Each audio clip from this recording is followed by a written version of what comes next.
சவுண்டா இருக்கு. எப்பொருள் யார் யார்வே கேட்பினும் அப்பொருள் மெய்ப்பொருள் காண்பது அறிவு. எப்பொருள் எத்தன்மையினும் அப்பொருள் மெய்ப்பொருள் காண்பது அறிவு.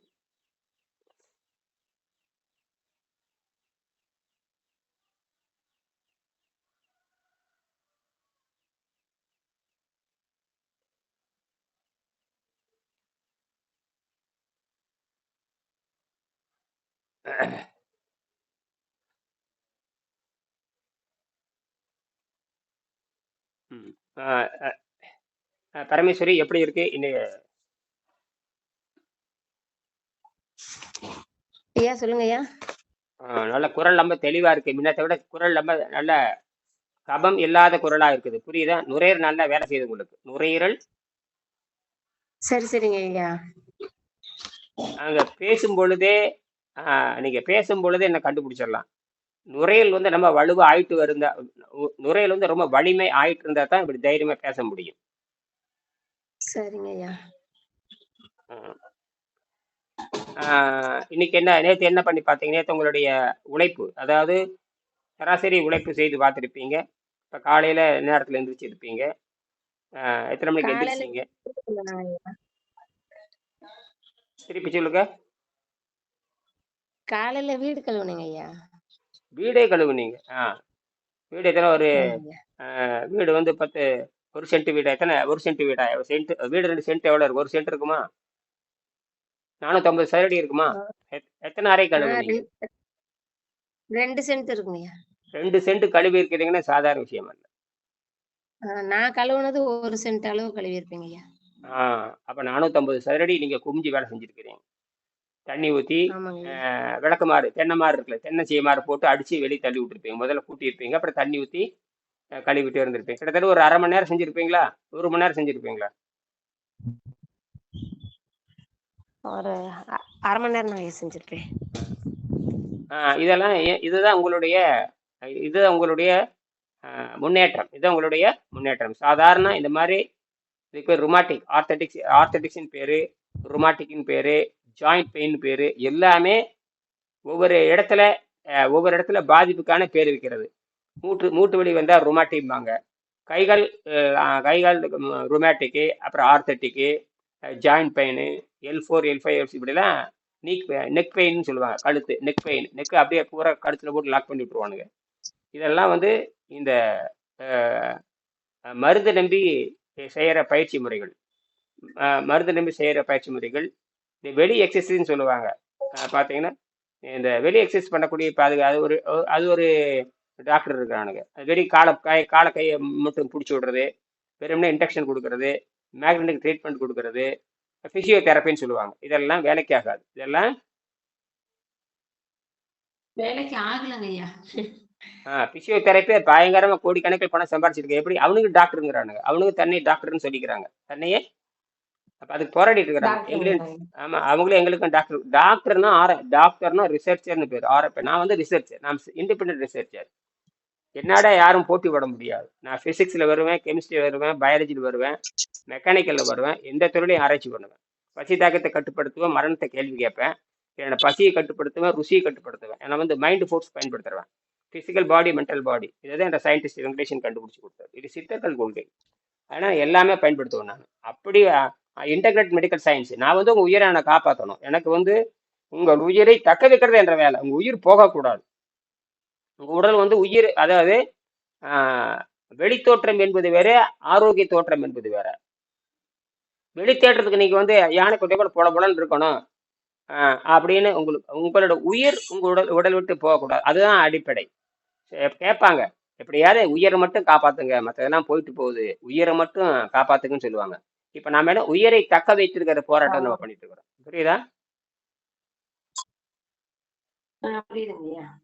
அப்ப உயிரை தக்க வைத்திருக்கிற போராட்டத்தை உயிரை தக்க வைக்கிற பொழுது நமக்கு தூய்மையான காற்றும் தூய்மையான நீரும் தான் கடைசியில வந்து நிற்கும். இந்த தூய்மையான காற்றும் தூய்மையான நீர் வருகின்ற பொழுது நாக்கில் வெள்ளப்படியது நின்று போயிடும். நாக்கில் வெள்ளப்படியாது. நாக்கில் வெள்ளப்படியாதனாவே உடல் பரிசுத்தம் ஆயிடுச்சுன்னு அர்த்தம். பரிசுத்தம் ஆயிட்டாக உங்களுக்கு மலைப்போக்கு சுத்தமாக இன்னும் போயிடும். சிறுநீர் போக்கு ஒரு நாளைக்கு 2 தடவை 3 தடவை வரும், அதுக்கு மேல வராது. இது ஃபைனல் ஸ்டேஜ். இப்ப அந்த நிலை இவரு போயிட்டாரு. யாரு? கம்பம் திருமாறன். நானும் அந்த நிலைக்கு போயிட்டு இருக்கேன். இதுதான் உயிரை தக்க வைக்கிறது. உயிரை தக்க வச்சா தான் உயிரை தக்க வைக்கிற தான் இயற்கையில் இருக்கிற முறை. இந்த உயிரை தக்க வைக்க வேண்டும், நீண்ட நாள் வாழ வேண்டும் தான் இயற்கையின் விருப்பம். மற்றதெல்லாம் நம்மளுடைய மனத்தினுடைய பழக்கத்துக்காகத்தான் நம்ம உடம்பை கெடுத்துக்கிட்டோம். அப்போ மனம் எங்கே இருக்கிறது? அது உடலுக்குள்ளதான் இருக்கு. எனக்கு தனி அதுக்கு உருவம் கிடையாது. மைண்ட் ஃபோர்ஸ் அது வந்து இந்த மைண்ட் ஃபோர்ஸ் தான், அது விண்வெளியோடு தொடர்புடையது. பல பிரபஞ்சங்களை கடந்து போகுது. அது 3வது ஃபோர்ஸ். ஈர்ப்பு விசைன்னு சொல்லுவாங்க. Gravity force, repulsion force. அதாவது ஈர்ப்பு விசை, விலகு விசை. அட்ராக்டிவ் ஃபோர்ஸ் அண்ட் வந்து ரெப்பல்சன் ஃபோர்ஸ் அப்படிம்பாங்க. டயோமேக்னெட்டிக் அண்ட் அட்ராக்டிவ் மேக்னெட்டிக் வாங்க. டயோமேக்னெட்டிக் ஃபோர்ஸ் அண்ட் அட்ராக்டிவ் மேக்னெட்டிக் ஃபோர்ஸ்னு சொல்லுவாங்க. அடுத்து 3வது வந்து மைண்ட் ஃபோர்ஸ். இந்த மைண்ட் ஃபோர்ஸ் வந்து உலகத்துல யாருக்கும் தெரியாது, சித்தர்களுக்கு மட்டும்தான் தெரியும். இப்பதான் மைண்டுன்னு ஒன்று இருக்குது ஒத்துக்கிறாங்க. இப்பதான் மைண்டுன்னு இருக்கிறது ஒரு 50 வருஷமா ரிசர்ச் பண்றானுங்க. மைண்டுக்கு எப்படி மருந்து கொடுப்பீங்கன்னா அதுக்கு வாயுவில் ட்ரக்ஸ் கொடுக்குறானுங்க. அடிப்படையே தப்பு. புரியுதுங்களா? அடிப்படையே தப்பு. இப்போ மென்டல் டிசார்டர் ஆனவங்க பார்த்தீங்கன்னா ஓரல் ட்ரக் கொடுப்பாங்க. மென்டல் டிசார்டர் ஆனால் அவன் என்ன பண்ண, பாடி வந்து கிளீன் பண்ணணும். உடம்பு வந்து அவன் உணவு பழக்கத்திலிருந்து மாற்றி, உணவு பழக்கத்திலே மாற்றணுங்கும் போது ட்ரக் எப்படி சரி பண்ண முடியும்? உணவு பழக்கத்தையே உள்ள கொடுத்தாவே ரத்தம் கட்டு பொல்யூஷன் ஆயிடுச்சு. பொல்யூஷன் ஆகும் பொழுது உங்களை இப்போ நீங்கள் வந்து இப்படியே நோய் வந்துட்டே இருந்தால் உங்களை மென்டல் அவுட் ஆயிடும். மென்டல் என்ன ஆயிரும்? அவுட் ஆயிருங்கய்யா. மென்டல் அவுட் ஆகுதுன்னா பிசிக்கல் அவுட் ஆயிரும். முதல்ல பிசிக்கல் அவுட் ஆயிரும். இந்த பிசிக்கல் தான் உடல் சம்பந்தமான நோய் வந்துகிட்டே இருந்ததுன்னா கடைசியில் அந்த உடலை பயன்படுத்தாத பொழுது இந்த மனம் வந்து தவறான முடிவு எடுக்கும். மனம் வந்து என்ன முடிவு எடுக்கும்? இவன் எந்திரிச்சு நடமாடவே மாட்டேங்கிறான் அப்படின்னு சொல்லிட்டு அவனுக்கு சாவு கொண்டு போய் முடிவு எடுக்கும். சாவுல கொண்டு போய் முடிவு எடுக்கும். ஆமாங்க ஐயா. நல்லாயிடுச்சுன்னு வச்சுக்கோங்க. கொஞ்சம் நல்லாயிடுச்சுன்னா திருப்பி அந்த போதைப் பொருளுக்கு திரும்ப ஆரம்பிக்கும். எதுக்கு? உணவுக்கு ஒரு போதைப் பொருளுக்கு திரும்ப ஆரம்பிக்கும். உணவுக்கு போதைப் போறப்ப மாடு உடம்பு கெட்டு போயிடும். அப்ப அந்த செருப்பால் அடிக்கணும். எதையை செருப்பால் அடிக்கணும்? மனதை செருப்பால் அடிக்கணும். சரியால் அடிக்கணும். அந்த மனம் 5 இருக்கு. மனம் 5 மனம் 5 வந்து இப்போ மனத்தை பத்தி நான் பேச போறேன். மனம் 5 நம்ம பாடத்திட்டத்துல 2ஆம் பாடத்துல வருது. 1:30 மணிக்கு அது விரிவா பேசுவோம். சுருக்கமா பேசிடுறேன். 1:30 மணிக்கு நீங்க இந்த மனம் 5 இந்த 5 படிச்சுட்டு வர்றீங்க. இப்போ 3வது மனத்தை பத்தி தான் பேசுறேன். 4வது மனம் 5ஆம் மணிக்கு ஆராய்ச்சி பண்ண முடியாது. அது 2ஆம் பாடம் 3ஆம் பாடத்துல வரும். படிங்க, நான் எடுத்து அனுப்புறேன். நீங்க படிச்சிருக்கணுமே. நீங்க மொத்தத்துல 9 பாடத்துக்குள்ள வருது.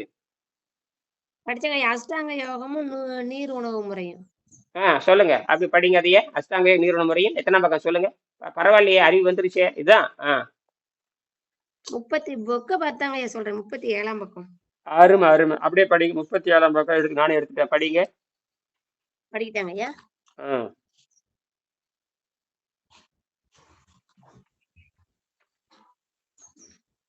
அஷ்டாங்க யோகம் அது பரிணாம சித்தாந்தத்துடன் கொண்டுள்ள நெருங்கிய தொடர்பு. மேலும் மனித சமுதாயத்தின் வருங்கால விண்வெளி வாழ்க்கை முறை. 37ஆம் பக்கம் ஐயா. அது சரி. நான் சொல்றது மனதை, நான் என்ன உங்ககிட்ட குறிப்பு சொன்னேன்? மனதை பற்றி அப்படின்னு சொன்னேன் இல்லையா? மனம் 5ன்னு சொன்னேன். அந்த சித்தம் 5ன்னு ஒண்ணு வரும் பாருங்க. சித்தம் அதுல வருதா? சித்தம் 5 எந்த இடத்துல ஐயா இருக்கு? இல்ல, அது 37 வராது. நீங்க அட்டாங்க யோகம் டக்குன்னு அட்டாங்கத்துக்கு போயிட்டீங்க. கரெக்ட் தான். அது அந்த அளவுக்கு நீங்க முன்னேறி இருக்கிறீங்க. அப்ப தொடர்ந்து நீங்க என்ன பண்றீங்க? புத்தகத்தை படிச்சுட்டு இருக்கீங்கன்னு தெரிஞ்சு போச்சு. அதுதான் உங்களுடைய நண்பன்க. இனியன் உங்க நண்பன் கிடையாது. வெங்கடேசன் தான் உங்க நண்பன். இனியன் உங்களுக்கு நண்பன் கிடையாது, வழிகாட்டுறதான். இப்படி போனா இனியன் அந்த வெங்கடேசன் பாதையில போனா தப்பிச்சுக்கலாம். நான் வந்து ஒரு கைகாட்டி மாதிரி தான். அப்ப கூடயே இருக்கிற யாரு? வெங்கடேசன் தான் கையில கொடு. ஆமாங்க ஐயா.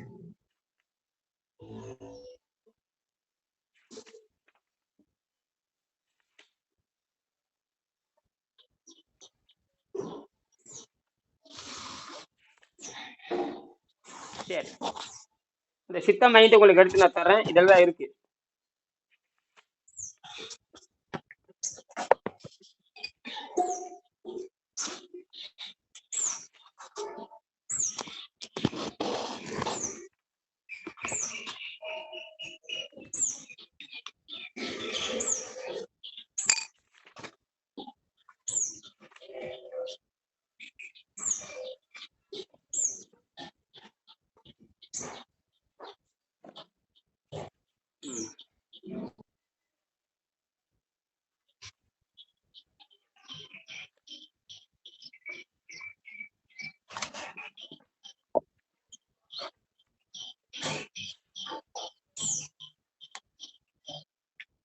94. சரிங்க.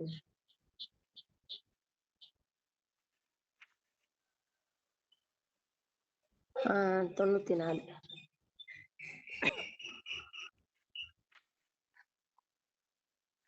சரி, 94ஆம் பக்கம். கொஞ்சம் தண்ணி குடிச்சிட்டு கொஞ்சோண்டு தண்ணி குடிச்சிட்டு பேசுங்க. நல்லா குரல் நல்லா இருக்கு, அப்படியே கொண்டு வந்துருங்க. நல்ல கணீர்னு குரல் கணீர்னு குரல் வருதுன்னு உங்களுக்கு புரியுதா? எனக்கு ஒன்றும் வித்தியாசம் தெரியலங்கய்யா. உங்க பையன்கிட்ட பேசி பார்த்துட்டு சொல்லியிருப்பாங்களே இம்ப்ரூவ்மெண்ட். இல்ல இல்ல, ஒன்றும் சொல்லுங்கய்யா. உங்க பையனுக்கு புரியலையா அது? சரி, நீங்க செய்யற வேலையில அவர் பார்க்கலையா? பாக்குறாங்கய்யா. ஆ பயிற்சி நல்லா பண்றீங்க, பரவாயில்ல. அவர் சொன்ன மாதிரி கரெக்டா ஃபாலோ பண்றீங்க அப்படின்னு என் தம்பி. பிசிக்கல் ஒர்க் எப்படி இருக்குன்னு அவங்க பார்த்தாரா? பிசிக்கல் உட்கார்றது போறது வர்றது எல்லாம் அவர் கவனிச்சுவாங்க. நீங்க தான் கவலைப்படணும். 100க்கு 100 நீங்க தான் பொறுப்பு. உங்களுடைய முன்னேற்றத்தை வந்து உங்க பையன் தானே கவனிப்ப. மற்ற யாரும் உங்களுக்கு உங்க கூட யாராவது இருக்காங்களா? பையன் தாங்க ஐயா. முன்ன இவ்வளவு நேரம் உட்கார மாட்டீங்க, இப்ப உட்காடுறீங்க, பரவாயில்ல. கொடுத்த பயிற்சி கரெக்டா ஃபாலோ பண்றீங்க. இதுதான். அப்ப நீங்க என்னவா மாறிட்டு வர்றீங்க? செல்ஃப் டாக்டரா மாறுறீங்க. என்னவா மாறுறீங்க? சொந்த மருத்துவராக மாறுங்கிறீங்க. அப்ப உடல் உங்களுக்கு சொந்த மருத்துவராக இருக்கிறது. நீங்க என்ன பண்றீங்க? இறப்பிக்கு வந்து ஓய்வு கொடுக்குறீங்க. இறப்பிக்கு ஓய்வு கொடுத்துட்டு உடம்பை வந்து உள் தூய்மை பண்ணக்கூடிய உணவை சாப்பிட்றீங்க. இதுதான் விஞ்ஞானம். அப்ப நம்ம எந்த உணவை சாப்பிட்டாலும் உள் தூய்மை பண்ண வேண்டுங்கிறது தான் பரிணாம அறிவியலுடைய உண்மை. இதை கண்டுபிடிச்சவங்க உலகத்துல சித்தர்கள் தான் கண்டுபிடிச்சாங்க. கண்டுபிடிச்சு அவங்க அந்த காலத்துல பாத்தீங்கன்னா பாடல்ல தான் எழுதி வைப்பாங்க. அதாவது ஏடும் எழுத்தாணையும் இருந்த காலத்தில் கல்வி செல்வம் செவி செல்வமாக சொல்லப்பட்டது. உரைநடை கிடையாது, புத்தகம் கிடையாது. என்னது புத்தகமும் ஓலைச்சுவடி கிடையாது. 2000 ஆண்டுக்கு முன்னாடி ஓலைச்சுவடி தான். ஒரு ஓலைச்சுவடி தயாரிக்கிறது, ஒரு ஓலைச்சுவடி உற்பத்தி பண்றதும் மிகப்பெரிய பொருட்செலவு. அதனால புலவர்கள் வந்து எளிமையா இருப்பாங்க. புலவர்கள், ஆராய்ச்சியாளர்கள், அந்த காலத்து விஞ்ஞானிகள், அந்த கால யோகிகள், புலவர்கள், திருவள்ளுவர், திருமூலர் இவங்களாம் வந்து ஒரே ஒரு கோமணத்தை மட்டும் கட்டிக்குவாங்க. அவ்வளவுதான் கோமணமே. அந்த காலத்துல கோமணம் இருந்ததா இல்லையான்னு தெரியாது. அந்த காலத்துல துணி இருந்ததா, என்ன கட்டிக்கிட்டாங்க என்ன நமக்கு தெரியாது. ஆனா இருந்திருக்கும். ஏன்னா உலகத்துல தலை சிறந்த நாகரிகம் இருக்கு சித்தர்கள் தான். அவங்க தான் நிறைய கண்டுபிடிச்சாங்க. அதெல்லாம் கண்டுபிடிச்சு எழுதிட்டு போனாங்க. அப்போ அந்த வாய்வழியை தான் சொல்லுவாங்க, காதில் கேட்டுக்குவாங்க. அது சிலர் தான் ஓலைச்சொல் எழுத முடியும். அப்படி எழுதினவங்க தான் திருவள்ளுவர். அப்படி எழுதுறவங்க தான் தொல்காப்பியர். இப்ப நம்ம இலக்கியங்கள் பூராமே ஓலைச்சுவடியில் எழுதப்பட்டன. புரியுதா? அப்படின்னா எல்லாரும் ஓலைச்சுவடியில் எழுத முடியாது. ஏன்னா அந்த அறிவு வேண்டும். அது மிகப்பெரிய புலமை இருக்கணும். அது மிகப்பெரிய பல்கலைக்கழகத்துல படிச்சாங்க. அதனால ஏடும் எழுத்தாணியும் இருந்த காலத்தில் கல்வி செல்வம் செவி செல்வமா இருந்த காலத்தால எது மரபு கவிதையில் எழுதப்பட்டது. எந்த கவிதை? மரபு கவிதையில் எழுதப்பட்டது. இப்ப அகர முதல் எழுத்தெல்லாம் ஆதி பகவன் முதற்றே உலகு அப்படின்னு நான் சொல்றாங்க. புற்றுநோய் நோன்றல் உயிருக்கு ஊர்குன்னு செய்யாம அற்றைய தவறத்துக்கு ஊரு. இது வந்து 2000 ஆண்டுக்கு முன்னாடி ஓலைச்சுவடியில் எழுதப்பட்டது. மிகனும் குறையனும் நோய் செய்யும் நூலூர் வழிமுதலா எண்ணிய 3. இது அந்த 2000 ஆண்டுக்கு முன்னாடி ஓலைச்சுவடியில் எழுதப்பட்டது. அப்படியா? அப்புறம் வந்து மருந்தென வேண்டாம் யாக்கைக்கு அருந்தியது அற்றது போற்றியுனேன். இது யாரு? இப்ப 2000 ஆண்டுக்கு எழுதப்பட்டது. அப்போ அந்த காலத்தில் ஏடும் எழுத்தாணையும் செய்வது வந்து மிகப்பெரிய பொருட்செலவு. என்னது? மிகப்பெரிய பொருட்செலவு. அதுக்கு மிகப்பெரிய பணக்காரர்களுடைய, அதாவது என்ன சொல்லுவான்னு கேட்டீங்கன்னா மிகப்பெரிய பணம் வைத்துக் கொண்டு மிகப்பெரிய ஏன் கரகரன் சத்தம் வந்துட்டே இருக்கு உங்களுக்கு? சரி. கடகட சத்தம் வந்துட்டே இருக்கு. நீங்க ஒழுங்கா உட்கார்லையா தெரியுது? கரா முரான்னு சத்தம் வந்துட்டே இருக்கு. அப்படியே எவ்வளவு சத்தம் வருது? சரி. கையில இருக்கிற செயல் ஆட்டிட்டே இருக்கிறீங்களா? எடுத்து வேற பக்கம் வச்சேங்க. சும்மா அமைதியே வைங்க. அப்படி சாட்சி வைங்க. அவரோட இடத்துல சாட்சி வச்சுட்டு பேசாம அதை பார்த்துட்டு உட்காருங்க. அவ்வளவுதான். செவத்துல சாட்சி வச்சுக்கங்க. ஒரு சேர் போட்டு உட்காந்துக்குங்க. சின்ன ஸ்டூல் இருந்தா மேல வச்சு ஒரு புத்தகத்தை வச்சு அடிச்சு பின்னாடி ஒரு வாட்டர் பாட்டில் வச்சு அது மாதிரி சாட்சி. தண்ணி 1 லிட்டர் வச்சுட்டீங்கன்னா ஒரு கிலோ வாட்டர் பாட்டில் வச்சு அது பின்னாடி சாட்சிக்கணும். அதை ஸ்டாண்டு மாதிரி நிற்குமே. இந்த மாதிரி யோசிக்கணும் எல்லாமே. சரியா? அது ஒன்றும் இல்லை. இது பெரிய ஸ்டாண்டும் தேவையில்லை, ஒரு புடலங்காயும் தேவையில்லை. நீங்க எப்பயுமே வந்து ஒரு ஓய்வு நாட்களில் உட்காந்துக்குங்க. சாதாரண இரும்பு நாற்காலி இருக்கு இல்லையா? சாதாரண இரும்பு நாற்காலி, பழைய இரும்பு நாற்காலி மடக்கு சேரும்பாங்க. அது இருந்து அதில் உட்காந்துக்குங்க. அதில் உட்காந்துட்டு எப்பயுமே பேசலாம். அதில் உட்காந்துட்டு அதுல உட்காந்துட்டு நீங்க வந்து நான் சுவாச பயிற்சி சொல்லி தர்றேன். நீங்க இதை செஞ்சுட்டு வாங்க, சாப்பிட சொல்லி தரேன். சரி, இப்ப பாருங்க, சித்தம் 5, சித்தம் 5 94வது பக்கத்துல, இது முக்கியமானது, இது நல்லா நீங்க படிக்கணும். அதாவது ஆஹ், சித்தம் ஐவேறு வகைப்பட்டது. ஆனா வெளிநாட்டுக்கார 3 தான் இருக்குன்னு சொல்றான். வெளிநாட்டுக்காரன் என்ன சொல்றாங்க, குறிப்பா டாக்டர் பெரிய மன உளவியல் நிபுணர், ஆஸ்திரேலிய நாட்டை சேர்ந்த விஞ்ஞானி சிக்மண்ட் பிராய்டு, அவர் தான் வந்து உலக புகழ்பெற்ற இந்த சைக்காலஜி, அது மன சம்பந்தப்பட்ட ஆராய்ச்சி பண்ண அவர் தான் சொன்னாரு, இந்த உளவியல் சம்பந்தமாக ஆலோசனை கொடுத்து, அதாவது உளவியல் சம்பந்த ஆலோசனை, கவுன்சிலிங் சொல்லுவாங்க, ஆலோசனை கொடுத்து பல நோய்களை குணமாக்க முடியும்னு வெள்ளைக்காரனுக்கு புரிய வச்சாரு. இந்த வெள்ளைக்காரனுக்கு, பிரிட்டிஷ்காரங்களுக்கும் அமெரிக்காரனுக்கும் புரிய வச்சாரு. அதனால அவங்களுக்கு வந்து ஓரலா கொடுக்கும், அதாவது பேசி விவாதம் பண்ணி உடம்புனா என்ன, மனம்னா என்னன்னு பேசி புரிய வைக்கணும்னு சொன்னாரு. அது 3 வகை மனத்தை சொன்னார். அது வந்து மேல் மனம், அப்புறம் நடுமனம், ஆழ் மனம், இது 3 தான் சொன்னார். ஆனால் சித்தர்கள் சொல்வது 4வது மனம், அடுத்தது 5வது மனம். இது 3 மனத்தை பத்தியும் பேசுறானுங்க. ஆனால் எல்லாருமே தப்பு தப்பா வாசிச்சுட்டு இருக்கிறானுங்க. 5 மனம் கொண்ட திருமந்திரத்தை படிக்கணும், 5 மனம் கொண்ட பதஞ்சலி படிக்கணும், 5 மனம் கொண்ட தமிழர் நாகரிகத்தை படிச்சா தான் நோய் குணமாக்க முடியும். இப்ப நான் வந்து உங்ககிட்ட வந்து 3வது மனத்தை பத்தி பேச போறேன். அதாவது மனம்,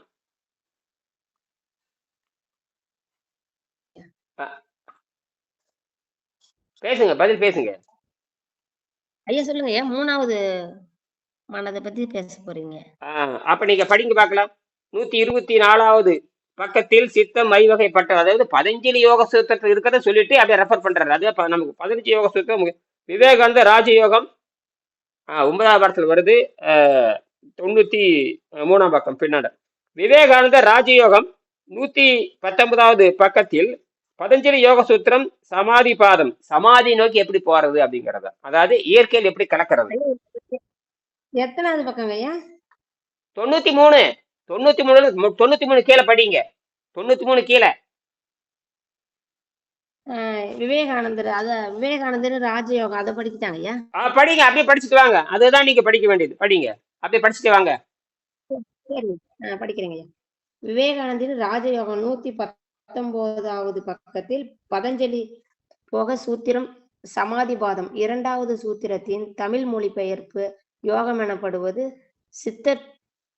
சித்தத்தினது விருத்திகளை ஒடுக்குதல் ஆகும் என்று கூறப்பட்டுள்ளது. சித்தத்தை விருத்திகள்னா என்ன? விருத்தினா விரிஞ்சிட்டே போறது, ஆசைப்பட்டுட்டே, மனம் ஆசைப்படுறதுல ஒடுக்கணும். என்னது? மனம் ஆசைப்படுறத ஒடுக்கணுங்க ஐயா. நாம் எதுல கை வைக்கிறேன்? உணவுல கை வைக்கிறேன். எதுல கை வைக்கிறேன்?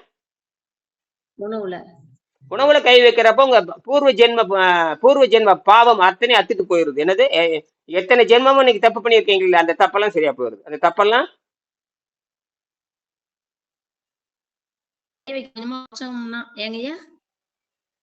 சொல்லுங்க. உணவை கொஞ்சம் கொஞ்சமா குறைச்சோம்னா அதுல இருந்து, அந்த பாவத்துல இருந்து வெளியே வந்துருவோமா? எத்தனை பாவம் தெரியுமா செஞ்சிருக்கிற? 1ஆம் அறிவு பாவம், 2ஆம் அறிவு பாவம், 3ஆம் அறிவு பாவம், 4ஆம் அறிவு பாவம், 5ஆம் அறிவு பாவம், இப்ப 6ஆம் அறிவு பாவம். அது வேற ஒண்ணும் இல்ல. நீங்க மரமாய் இருக்கிறப்போ, புழுவாய் இருக்கிறப்போ, பூச்சியா இருக்கிறப்போ, ஊர்வனவாய் இருக்கிறப்போ, விலங்கினமாய் இருக்கிறப்ப எல்லாம் ஆகாரம் தின்றுருந்தா இல்லையா? தாவரம் ஒண்ணுதான் ஆகாரத்தை தானா தயாரிக்கும். புழு வந்து பிற உடலை தின்னு சாப்பிடும், பூச்சி வந்து பிற உடலை தின்னு சாப்பிடும், ஊர்வன பிற உடலை தின்னு சாப்பிடும், அப்புறம் விலங்குகள் பிற உணவை தின்னு சாப்பிடும், பகுத்தறிவு இருக்கிறவன் பிற உடல்களை சாப்பிடுவான். ஆனால் நாம என்ன பண்றோம்? தாவரம் மாதிரி நாம சொந்தமா உணவை தயாரிச்சுக்கிறோம். தாவரம் மாதிரி சொந்தமா உணவை தயாரிச்சுக்கிறோம். சொந்தமா உணவு தயாரிக்கும் பொழுது உடம்பு என்ன ஆகுது? விடுதலை அடையுது. என்ன விடுதலை அடையுதுங்க ஐயா. நான் சொல்றது புரியுதா? புரியுதுங்க ஐயா. அப்ப நீங்க பாவம் கூட இயற்கையில வாழ்றது, பிரபஞ்சத்துல, காற்றுல. நல்லா சொல்லுங்க, எதுல வாழ போறீங்க? காற்றில் வாழுதல். இந்த பூமியில காற்று இல்லைன்னா என்ன ஆகும்? எல்லா உயிரிலும் என்ன ஆயிரும்? பூமியில காற்று திடீர்னு காணா போயிடுச்சு, என்ன ஆகும்? எல்லாரும் என்ன எல்லாம் அழிஞ்சிடுங்க ஐயா. அதேதான். அப்ப இது வரைக்கும் நம்ம தவறா சொல்லி கொடுத்துட்டாங்க இல்லையா?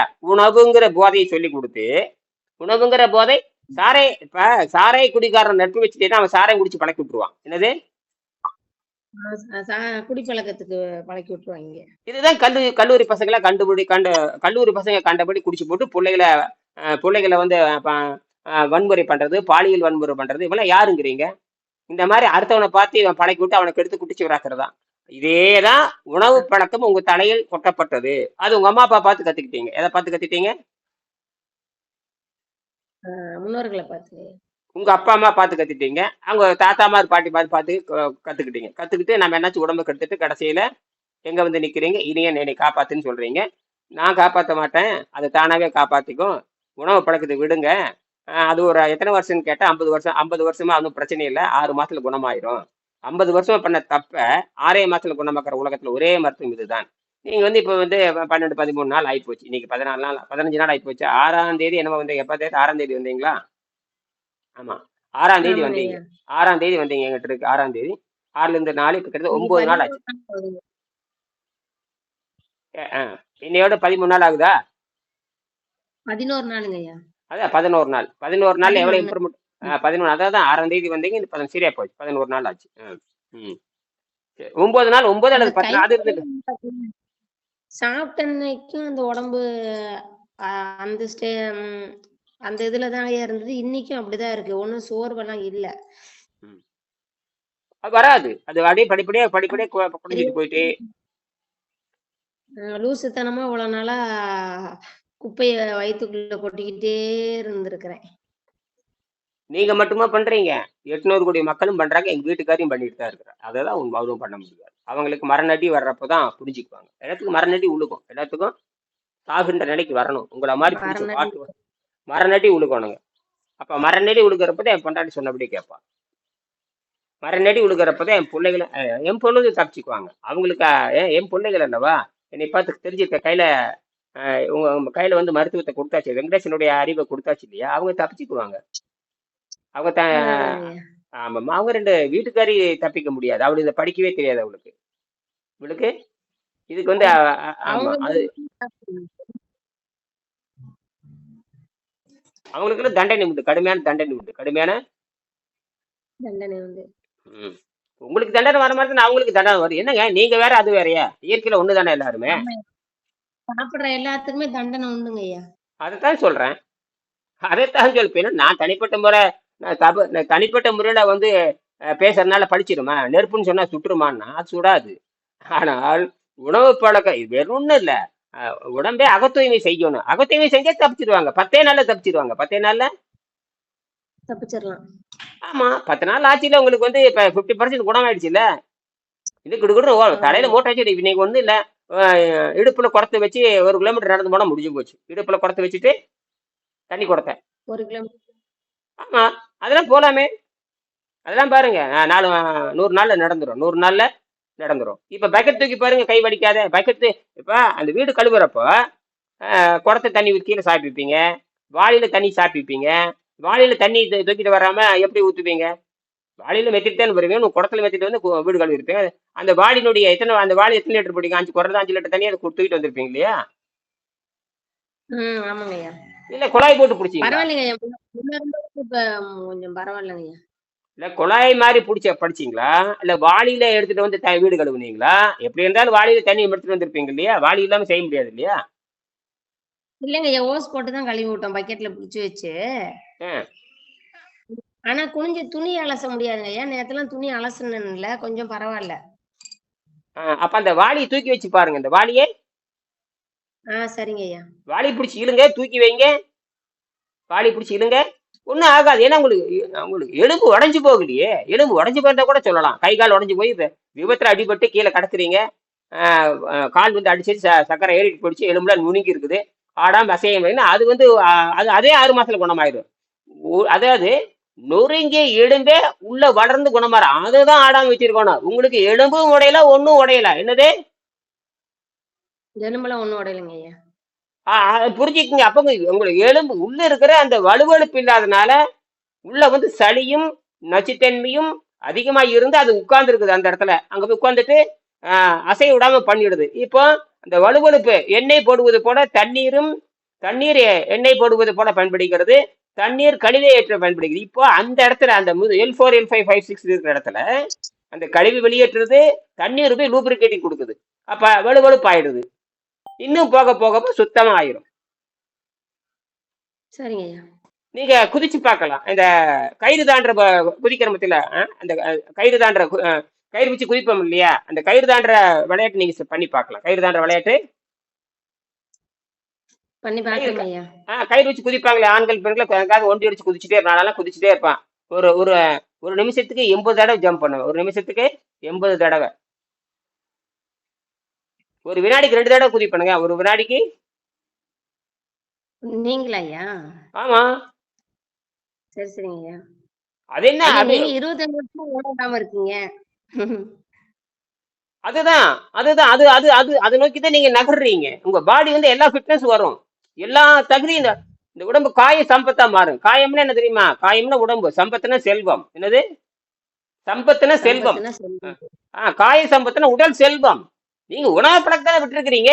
உணவு பழக்கத்தை விட்டீங்கன்னா அத்தனை வகையான ஆற்றலும் உள்ள வந்துடும். அத்தனை வகையான ஆற்றலும் உள்ள வந்துருங்க ஐயா. அது ஒண்ணுமே அன்னம் மாயை. அன்னம் என்கிற மாயை எப்ப விடுகின்றானோ அவன்தான் மாயா உடலை படுவான். மாயா உடல் என்ன தெரியுமா அர்த்தம்? மாயா உடல் மாயும் உடல். அவன் மாய்ந்து விட்டான் என்று சொன்னால் இறந்துட்டான் அர்த்தம். மாயா உடல் பெற்றான் என்று சொன்னால் சாகாத உடலை பெற்றான் அர்த்தம். அது மாயா உடல் அர்த்தம். என்னது? மாயா. மாயா. மாயா உடல் மாயும் நெஞ்சும் பாரு. மாயும் நெஞ்சு மாயும்னா செத்து போயிட்டான்னு அர்த்தம். மாயான சாகாதன்னு அர்த்தம். மாயான்னு பேர் வச்சு அவன் சாகவே மாட்டான்னு அர்த்தம். எப்ப சாவான்? தான் விரும்புகிற வரைக்கும் உடலை வைத்துக் கொள்வான். தான் விரும்புகிற வரைக்கும் உடலை வைத்துக் கொள்வார்கள். அப்புறம் உடம்பு யாருக்கு சொந்தம்? இந்த உடம்பு யாருக்கு? உங்களுக்கே சொந்த உடம்பு ஆமா ஐயா. இல்ல. அது உடம்பு உங்களுக்கு சொந்தம் கிடையாது. யாருக்கு சொந்தம் சொல்லுங்களா பார்க்கலாம். பொருள் எல்லாமே யாருக்கு? அப்படி வாங்க. அப்ப யார்கிட்ட நீங்க கொடுக்கணும்? பிரபஞ்சத்துக்கு. அதை நீ எப்ப முடிவு எடுக்கிறீங்களோ அப்பதான். அப்போ இந்த உடலை கீழே போட்டுட்டு உடலை கீழே இப்படி உடலை பூமிக்கு கொடுத்துட்டு உடல் அதுல இருந்து வந்ததுதான். பூமியில இருந்து நீங்க வந்துதான் நீங்க உடலை வளர்த்தீங்க இல்லையா? உணவெல்லாம் சாப்பிட்டு வளர்த்தீங்க, எதுவுமோ பண்றீங்க.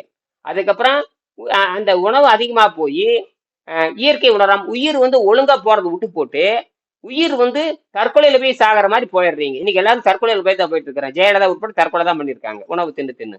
நீங்க என்ன பண்றீங்க? உணவுல இருந்து விடுதலை அடையிறப்போ உண்மையான உயிர் எப்படி போய் சேரணும்னா அப்படி போய் விண்வெளியில ஆகாய விண்வெளி பிரபஞ்சத்துல போய் அதாவது வெட்ட வெளியில போய் சேர்ந்துடும். இந்த வெட்ட வெளியில போய் உயிர் சேர வேண்டும். அதுதான் நிதி. அததான் நீதி. இது யாரும் மாற்ற முடியாது. என்னது? யாரும் மாற்ற முடியாது இல்லையா? இன்னும் நோவுல சாகணும் அல்லது சமாதியில சாகணும். என்னது? நல்லா சொல்லுங்க. இன்னும் நோவுல சாகணும். இதுல நோவுலங்கய்யா அல்லது சமாதி.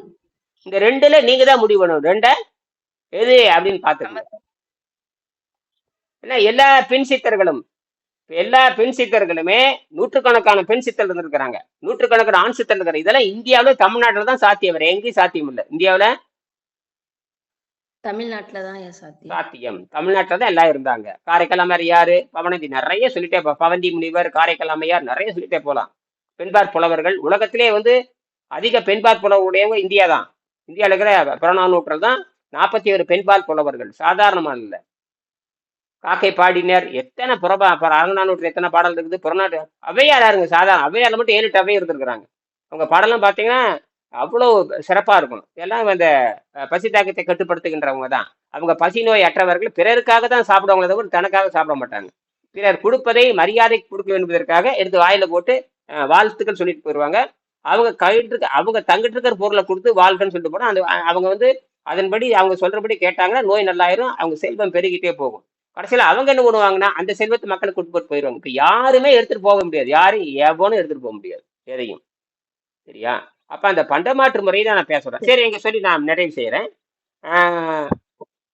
பக்கத்தில் சித்தம் 5, அதாவது 124வது பக்கம்ங்கிற இந்த பதஞ்சலி யோக சூத்திரத்துல இருக்கிற பக்கத்தில் விரிவா பேசுறோம்.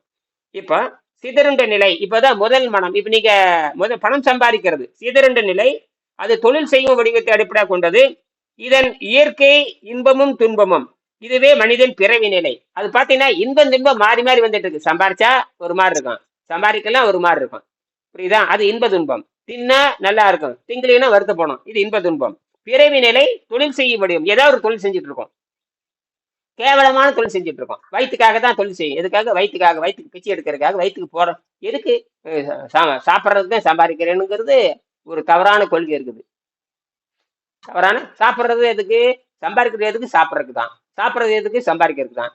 சம்பாதிக்கிறதுக்கு சாப்பிட்றதுக்கு தான். சம்பாதித்தல் சாப்பிடுறது இப்படி அப்ப சாப்பிடுதல். சாப்பிடுதல் என்ன தெரியுமா அர்த்தம்? சாப்பிடுதல் அர்த்தம். சாப்பிடுதல் என்று சொன்னேன். சாப்பாடுன்னு என்ன தெரியுமா அர்த்தம்? சாப்பாடு, சாண செத்து போறது, பாடுனா பாடுபடுதல். சாப்பாடுனா சாகரக்காகவே உழைக்கிறது. எதுக்காக? சாகிறதுக்காகவே உழைக்கிறது. அது சாப்பாடு. தமிழ் அதான் உண்மையா அர்த்தம்.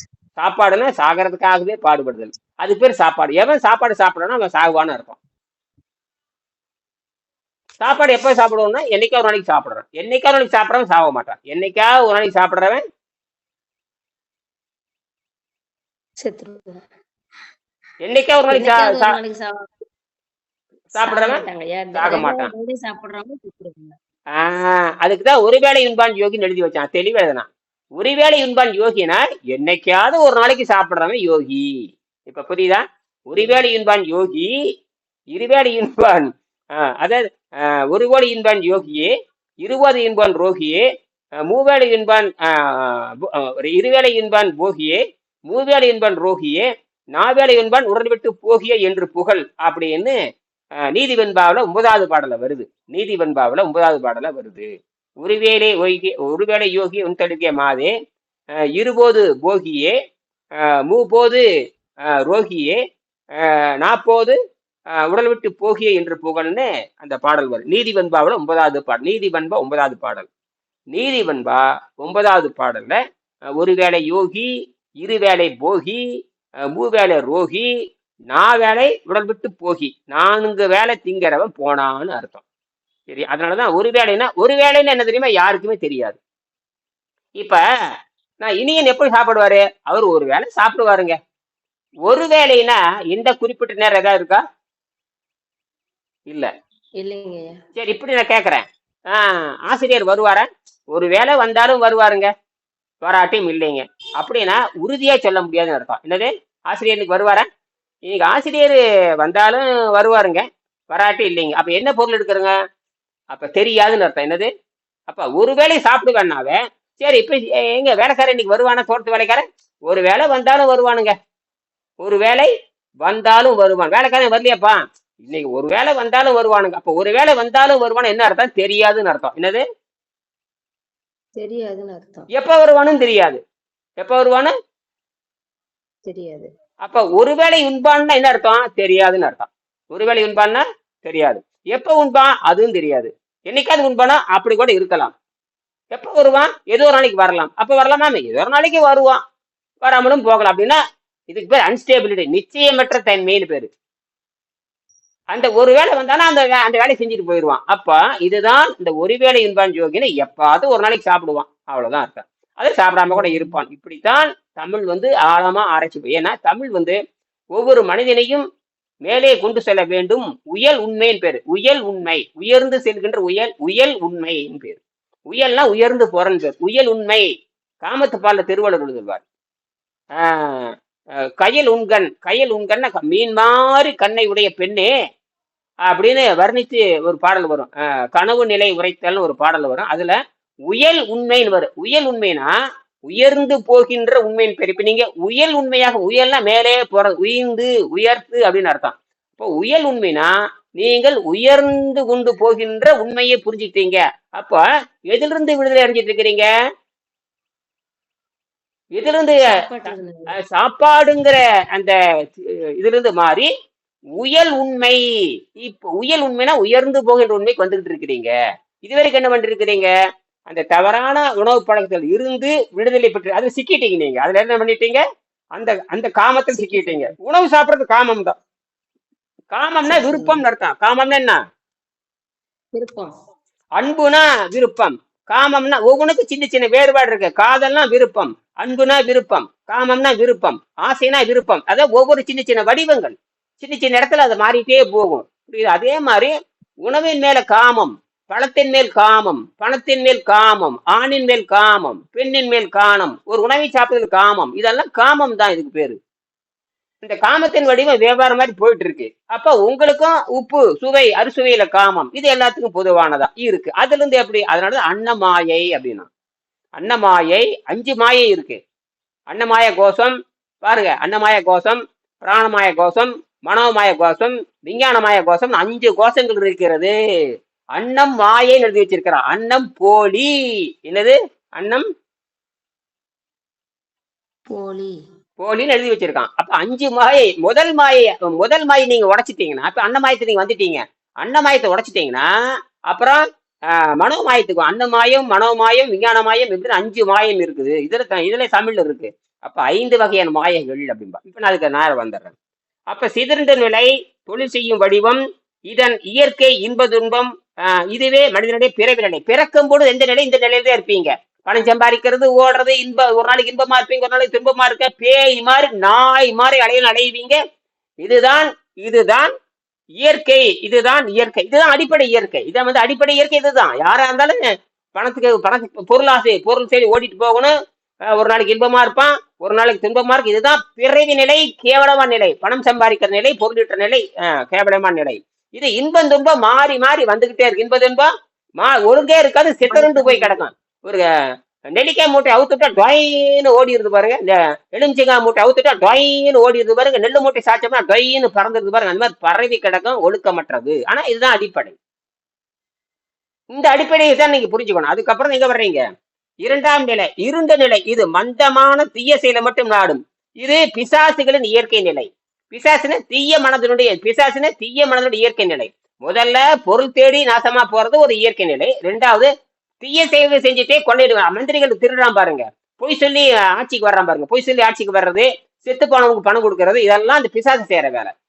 செத்து போனவனுக்கு ஒரு கேவலமான ஜென்மம் செத்து போகுது. ஒரு விபச்சாரியை பார்க்க வந்தவனுக்கு ஒரு குடிகாரன், ஒழுக்கமற்றவன், கூத்தாடியை பார்க்க வந்த பொழுது அந்த கூத்தாடியை பார்க்க வர மோகத்துல வந்து கேவலமா வந்து செத்து போனாங்க. அந்த கேவலமானவன் செத்து போனவனுக்கு வேலை கொடுக்கறான் பாருங்க, அதுதான் இளைஞரின் பேர். அது என்ன கேட்ட இந்த பிசாசு வேலை பண்ணும். அப்ப இந்த முதலமைச்சர் அவனுக்கு உதவி செய்யறானா அவனு ஒரு பிசாசு. சாராயம் குடிச்சு செத்து போனவனுக்கு உதவி செஞ்சு அந்த பிசாசு நிலை, கேவலமான நிலை, மந்த நிலை, இந்த 2மே பண்ணும். இதுதான் இந்த பிசாசு நிலைன்னு பேரு. நம்ம நாட்டுல இது சாட்சி. நம்ம நாடு உலகத்திலே கேவலமான நாடு நம்ம நாடு தான். எல்லாரும் ஒழுக்கமற்றவர்கள் தான். ஒருத்தங்க கூட தனிமனது ஒழுக்கம். இந்தியாவில் இருக்க அத்தனை அமைச்சர்களும் தனிமனது ஒழுக்கம் இல்லாதவன். இல்ல குறுக்கு வழியில் வாழ்வு தேடும் குருட்டு உலகமடான்னு மாதிரி இந்த பார்த்த ஓடிட்டு இருக்குது. இது அடிப்படையிலிருந்து மாற வேண்டும். இப்ப எப்படி நீங்க உங்க உணவு பழக்கத்துல மாறுறீங்க? இது அடிப்படை. இப்ப அடிப்படையில் கை வச்சிருக்கீங்க. அடிப்படையில் கை வைக்கும் போதுதான் இந்த உயிர் எப்படி விடுதலை அடையும். இந்த நேரத்தை நீங்கள் எப்படி ஆரோக்கியமாக இந்த நேரத்துக்கு சுய ஆராய்ச்சி பண்ணணும். சொந்த ஆராய்ச்சி பண்ணும் பொழுதுதான் நீங்க இனிமேல் தான் சொந்த ஆராய்ச்சி நீங்க பண்ண போறீங்க. அந்த சொந்த ஆராய்ச்சி பண்ணும் பொழுதுதான் நீங்கள் என்ன ஆகுறீங்க, மேல்நிலைக்கு போறீங்க. அப்ப சொந்த ஆராய்ச்சி பண்ணும் பொழுதுதான் நீங்க உடல் எப்படி புரிஞ்சுக்கிறீங்க, மனம் எப்படி என்பது புரிஞ்சுக்கிறீங்க. அது ஸ்பிரிட்னு சொல்லக்கூடிய இந்த ஸ்பிரிச்சுவல் அப்படிம்பாங்க, தூய்மைன்னு சொல்லுவாங்க, அந்த மூணை புரிஞ்சுக்கிறீங்க. அப்ப உடலை பற்றி புரிஞ்சுக்கிறீங்க, பிசிக்கல் பாடி, அதுல இருந்து ரிலீஸ் ஆகுறீங்க. மனதை பற்றி நீங்க புரிஞ்சுக்கிறீங்க, அதுல இருந்து ரிலீஸ் ஆகுறீங்க. 3வது மனத்தை நோக்கி வர்றீங்க. 4வது தூய்மை தெரிஞ்சுக்கிறீங்க. இதுதான் பிசிக்கல் பாடி, மென்டல் பாடி, இந்த ஸ்பிரிச்சுவல் பாடி. இந்த 3 பாடியுமே வெங்கடேசன் கண்டுபிடிச்சு எழுதியிருக்காரு. ஏற்கனவே இருந்ததை தொகுத்து வழங்கியிருக்காரு. ஆக இவர் ஒன்றும் புதுசா எதுவும் கண்டுபிடிக்கல. இது வந்து வெங்கடேசனோட வாழ்க்கை வரலாறும் கிடையாது. இது கூட ஒருத்தர் கேட்டிருந்தாரு, வாழ்க்கை வரலாறு இருந்தா கொடுங்கன்னு. வாழ்க்கை வரலாறு கிடையாது, ஒன்றும் கிடையாது. வெங்கடேசனுடைய உணவில்லாமல் வாழும் கலை புத்தகம் ஆன்லைன்ல இணையதளத்தை கிடையாது, வாங்கி படிச்சுக்கிட்டு என்னை கூப்பிடுங்க, அல்லது படிச்சுட்டு அதை படிச்சு முன்னேறுங்க, அதை படிச்சுக்கின்னு முன்னேறிக்கலாம். அவர் தனிப்பட்ட அவரும் எழுதியிருக்காரு. என்னுடைய வாழ்க்கை வரலாறுக்காக எழுதுகிற இந்த புத்தகம் எழுதியிருக்காரு. ஒரு கூ மட்டும் என்கிட்ட கேட்டிருக்குது, வாழ்க்கை வரலாறு இருந்தா புத்தகம் கூட அனுப்ப. ஏன்னா நான் என்னமோ வாழ்க்கை வரலாறு எழுதுன மாதிரி அவன் நினைச்சிட்டு இருக்கிறான். இப்படித்தான் குருட்டு முட்டாங்க. நான் சொல்றதை எனக்கு கப்பம் கட்டி என்கிட்ட பாடம் படிச்சு அது புத்தி வர்றதை விட்டு போட்டு குறுக்கு வழியில வாழ்வு தேடுறது. இனியன் எனக்கு வந்து வெங்கடேசன் வாழ்க்கை வரலாறு புத்தகத்தை இருப்பேன். வாழ்க்கை வரலாறு புத்தகம் நானா எழுதுனேன், அதான் வேலையை. வெங்கடேசன் வாழ்க்கை வரலாறு விற்கிறது என்ற வேலையான்னு கேட்கறேன். அப்படி ஒரு கூ முட்டை என்கிட்ட வந்து பதில் போட்டிருக்கு. ஒரு கூ மட்டும் எனக்கு பதில் போட்டிருக்கு. 3வது கொண்டு கூட்டு நிலை, அதாவது ஏதானும் ஒரு மையத்தை மனிதன் அடைகின்ற முயற்சியாகும். இப்ப நீ என்ன முயற்சி பண்றீங்க? 3வது நிலை பத்தி நான் பேசுறேன். ஏதாவது ஒரு மையத்தை நோக்கி நகருதல்னு பேரு. இங்கதான் வந்து கூட்டு நிலை. அதாவது 4 பேர் சேர்ந்து நல்லது செய்யறது. அதுக்கு பேரு 4 பேர் சேர்ந்து நல்லது செய்வாங்க. 4 பேர்னா 4 பேர் 4 கொள்கை உடையவங்க. ஆனால் ஒரு நல்லதுக்காக என்ன பண்ணிருவாங்க, தற்காலிகமா ஒண்ணு சேர்ந்திருப்பாங்க. நல்லதுக்காக 4 பேர் என்ன பண்ணிருப்பாங்க, தற்காலிகமா ஒண்ணு சேர்ந்திருப்பாங்க. ஆஹ் தற்காலிகமாக ஒண்ணு சேர்ந்திருப்பாங்க. ஆமா, அந்த 4 பேர் வேறு வேறு கொள்கை உடையவங்க. ஆனா ஒரு நல்லதுக்காக மட்டும் அந்த நேரத்தில் சேருவாங்க. அதுக்கு தான் கூட்டுநிலை. அது உலகத்துல நம்ம இந்திய நாட்டுல தான் இருக்கு, தமிழ்நாட்டுல தான் இருக்கு. ஊர் கூடி தேர் இழுத்தல்னு சொல்லுவாங்க. நல்லது நடக்க வேண்டும் என்பதற்கு ஊரே சேர்ந்து என்ன ஆகும்? ஒரே சண்டை போட்டுட்டு கிடக்கும். அந்த தேர்தல வர மட்டும் எல்லாம் ஒண்ணு சேர்ந்து ஊன்னு சத்தம் போட்டு இழுப்பாங்க. நல்லது நடக்க வேண்டும், மழை பொழிய வேண்டும், பூமி விளை வானம் விளை வானம் பொழிய வேண்டும், பூமி விளைய வேண்டும், ஊர் நல்ல ஊரு கண்மாய் ஏரி குறைய நிறைய வேண்டும். இதற்காக நாங்க தேர் இழுக்கிறோம் கடவுளே அப்படின்னு எல்லாம் சேர்ந்து இழுப்பாங்க. இதுதான் நம்ம நாட்டில் நடக்கிற, உலகத்துல நம்ம நாட்டுல தான் அந்த உலகமெல்லாம் சேர்ந்து சேரும். அப்ப இந்த இடத்துல நீங்க எதை நோக்கி வர்றீங்க? இப்போ இப்ப நம்ம அந்த தேர் இருக்கிறதெல்லாம் இப்ப அதெல்லாம் ஒரு பக்கம் இருக்குது. தேர் இருக்கிறதுல உங்க இடுப்புல நல்லாக போறதில்ல, உங்க பாவ மூச்சு நல்லாக போறதில்ல. ஆனா ஒரு அடையாளம் இது. சரி, இப்ப கொண்டு கூட்டு நிலை, அதாவது 4 பேர் சேர்ந்து கொண்டு, இது கோ ஆபரேட்டிவ் மைண்டுமாங்க. கோ ஆபரேட்டிவ்னா ஒருவருக்கு ஒரு உதவி செய்து 4-5 பேர் சேர்ந்து கோஆபரேட்டிவ் மைண்டுனா ஒன்னா சேர்ந்து ஏதாவது ஒரு உருப்படியா ஒரு சங்கம் வைக்கிறது, உருப்படியா நிலம் செய்யறது, தண்ணி பந்தல் வைக்கிறது, ஊர்ல இருக்குது, தேர் இருக்குது, பாடம் ஏதோ பண்ற ட்ரஸ்ட் வச்சு நடத்துறான் பாருங்க, அதெல்லாம் அப்படித்தான் அறக்கட்டளை வச்சு நடத்துறது. இதெல்லாம் ஒரு 10 பேர் 10 பணக்காரங்க சேர்ந்து பணத்தை போட்டு ஏதோ நல்லது பண்ணுங்கப்பா அப்படின்னு சொல்ற மாதிரி அதுதான். சரியா? இப்போ நாம அதுல கொஞ்சம் மாறுபடுறோம். இது வெங்கடேசன் வர்றாரு. இந்த கொண்டு கூட்டு நிலை யாதாயினும் ஒரு மையத்தை மனிதன் அடைதல். ஏதாவது ஒரு மையத்தை நோக்கி அடையணும். உங்களுக்கு எந்த மையத்தை நோக்கி அடைய போறீங்க சொல்லுங்க? உங்களுடைய இலட்சியம் என்ன? ஒரு மையத்தை நோக்கி நகர்றீங்க, அது 3வது மனம். அதுக்கு நானும் வந்திருக்கிறேன். நான் 3வது மனத்தை பத்தி நானும் அந்த நோயற்ற வாழ்வே குறைவற்ற செல்வத்தை பற்றி படிச்சுட்டு மிச்ச நேரத்துல இயற்பியலை கண்டுபிடிக்கணும், மிச்ச நேரத்துல வேதியியல கண்டுபிடிக்கணும், மிச்ச நேரத்துல உயிரியலை கண்டுபிடிக்கணும், மிச்ச நேரத்துல மெக்கானிக்கல் ஃபோர்ஸ் இதை பயன்படுத்தி மக்களுக்கு மின்சாரத்தை மலிவாக கொடுக்கணுங்கிறது வெங்கடேசன் சொன்னது. அதை நான் பண்ணிட்டு இருக்கேன். இப்பதான் விஞ்ஞானிகளை கொஞ்சம் முடிச்சிருக்கிறாங்க, தொடர்ந்து தொடர்புல வர்றாங்க. அவங்களுக்குலாம் இந்த சாம்பிள் செஞ்சு காமிச்சிட்டு இருக்கிறேன். விரைவில் உலகம் வர இது வரப்போகுது. சரி, இப்போ இந்த கொண்டு கூட்டுநிலை யாதானும் ஒரு மையத்தை நோக்கி மனிதன் அடைகின்ற முயற்சியாகும். எந்த மையத்தை நோக்கி எடுத்துக்கொள்கிற என்பதில் தான் பிரச்சனை உள்ளது. நீங்க எந்த மையத்தை நோக்கி நகர போறீங்க? உங்களுக்கு எது தேவை? உங்களுக்கு சொல்லுங்க. முதல்ல உங்களுக்கு என்ன செல்வம்? முதல்ல உங்களுக்கு என்ன செல்வம் உங்களுக்கு தேவை? முதல் செல்வம் உங்களுக்கு என்ன தேவை? நான் உணவில்லாமல் வாழும் கலையை கத்துக்கணுங்க. அதுக்கு அடிப்படை என்ன? அப்ப அது அடிப்படை. அந்த உணவில்லாமல் அவளை கத்துட்டா உங்க நோய் என்ன ஆகுது? நோய் எல்லாம் சரியாயிருங்க ஐயா. அப்ப நோய் நீங்கிட்டு அதுக்கு பேர் என்ன செல்வம்? என்ன செல்வத்தை பெற போறீங்க? உலகத்துல சொல்லுவாங்க, பொதுவான சொல்லுவாங்களே, ஒரு என்ன வாழ்வே சிறந்த செல்வம் சொல்லுவாங்க. குறைவற்ற செல்வம் ஐயா. இன்னொருக்க சொல்லுங்க. நோயற்ற வாழ்வே குறைவற்ற செல்வம். அதை நோக்கித்தான் நகர்றீங்க. சரியா? சரிங்க ஐயா. இப்போ 100 கோடி உங்களுக்கு பணம் கொடுத்து ஜெயலலிதா தப்பிச்சிட்டாங்களா? ஜெயலலிதாவுக்கு கள்ள பணமே பல 10,000 கோடி இருக்கும். திருடி சம்பாரிச்சதே 1000 ஏக்கரை திருடி சம்பாரிச்சு வச்சிருக்கிறான். பல கோடி ரூபாய் கொள்ளையடிச்சு வச்சிருக்கிறான். ஆனா அவ்வளவு கோடி இருந்தும் அவளை கொடூர நோயை குணமாக்க முடியலையே. என்ன காரணம்? நோயற்ற வாழ்வே குறைவற்ற செல்வம் அவர்கிட்ட கிடையாது. அத்தனை பணம் அரசாங்கம் புரிஞ்சுக்கிது. நீதிமன்றத்து உத்தரவு இல்லாம ஒன்னும் அனுபவிக்க முடியாது. அவங்க அம்மா விட்டுட்டு போன சொத்து மட்டும் யாருக்கோ 3வது 4வது தலைமுறையான எவளுக்கோ போய் சேர்ந்துருக்குது. அண்ணன் மகனா ஆத்தா மகனை எவளுக்கோ போய் சேர்ந்துருக்குது. பாருங்களேன். அங்க போய் அது அவ சம்பாரிச்சு வச்சது கிடையாது. அவங்க அம்மா சம்பாரிச்சு வச்ச சந்தியாவை அவ சம்பாரிச்சு வச்சிருந்து போய் யாரு வாரிசும் இல்லாம ஒரு குட்டிச்சோரும் இல்லாம போய் கடைசியில யாருக்கோ போய் சேர்ந்து அது ஒரு பூசணிக்காய். அந்த பூசணிக்காய் கையில போய் சேர்ந்துருக்குது. புரியுதா? இப்ப புரிஞ்சு. இப்ப எல்லாம் இழிநிலையா பிறந்து இழிநிலையா செத்துருக்காங்க. இழிநிலையா பிறந்து இளைநிலையா செத்துருக்காங்க. அப்படித்தான் அப்படியே நாமும் இல்லையே. சரி, முடிச்சுக்கலாம். எந்த மையத்தை எடுத்துக்கொள்கிறோம் என்பதில் தான் பிரச்சனை உள்ளது. இயற்கை அறிந்து கொண்டு அதனுடைய நீண்டகால நோக்கத்தை புரிந்து கொண்டு. அப்ப இயற்கை என்ன? நீண்டகால நோக்கம். உங்க நீண்டகால நோக்கம் என்ன? நீண்ட காலம் ஆரோக்கியமா வாழணும். நீண்ட காலம் ஆரோக்கியமாக வாழணும். புரிந்து கொண்டு வாழ்பவன் ஞானி. இன்றைக்கும் நாளைக்கு மட்டுமே திட்டமிடுவன் அஞ்ஞானி. இந்த கொண்டு கூட்டு நிலை அதாவது 3வது நிலையோடு இந்த புத்தகத்தில் நமது படிப்பு முடிந்து விடுகிறது. கொண்டு கூட்டு நிலை நம்மை பிராண சக்தியில் வாழ்கின்ற விண்வெளியில் பெருகும் வரை கொண்டு செல்லும். நாம் இதோட நிறுத்திக்கிட்டு மீண்டும் நாம இது வரைக்கும் இந்த பாடத்தை நல்லா படிங்க. அதாவது இந்த பாடம் மட்டும், இந்த பாடம் இந்த மனதை பற்றி 93ஆம் பக்கம் நல்லா படிங்க. 93, 94, 95 வரைக்கும் படிங்க. படிச்சுட்டு எது வரைக்கும் வர்றீங்க? 96 வரைக்கும் படிங்க. 93ல இருந்து 96 3 பக்கத்து 93 94 95 96 வரைக்கும் நல்லா படிச்சுட்டு 1:30 மணிக்கு வாங்க, இதில் பத்தி பேசலாம். சரியா? வேற ஏதாவது சந்தேகம் இருக்கா? சரிங்க. இல்லை. இல்லைங்க ஐயா. சரி. பழனிசாமி, பழனிவேல், பழனிவேல் இருக்கீங்களா? போயிட்டு இருக்கோம். சரி, ஓகே.